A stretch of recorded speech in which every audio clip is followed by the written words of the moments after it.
traditionally the equity and developer would agree on sharing profits on some basis where the equity partner was getting some preferred return on his money, and then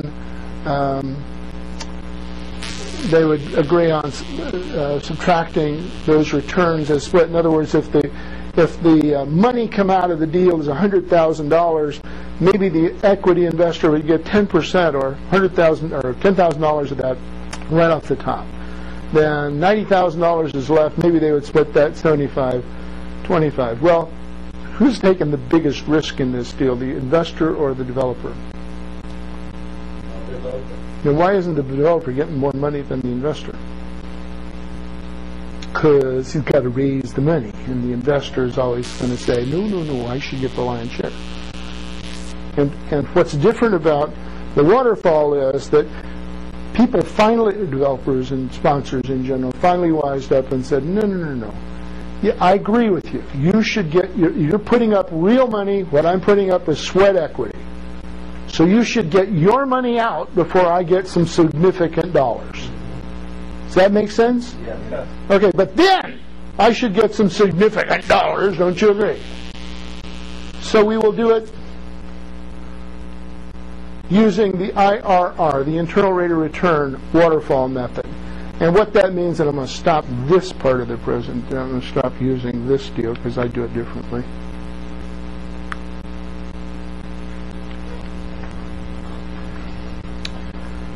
What we're going to do is, you can have, sometimes I'll let you have a preferred rate of return. But it won't be, I don't owe you the money the first month, or the first quarter even. I owe you the money when we have money. Well, that makes sense, of course. Wouldn't make sense to the bank, but it will make sense to the investor. It always does. Okay? If we have money, let's suppose we earn $100,000 this year. You can get 10% off the top, 10%. And then what's left will split, say, 70-30 or 80-20 or something like that. You're getting the lion's share plus you get a preferred return. Okay? If there's not enough money to pay the 10%, then you get all the money. All the money, and I get nothing. Is that fair? Okay. You get all the money that's available until you've gotten 10%, a 10% preferred, cumulative preferred return on your money. If that's the number. Right now you don't have to give them 10%, but if that's the number, then they get the 10% right off the top.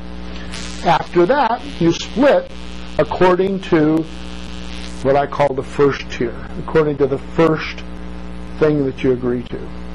A typical waterfall might look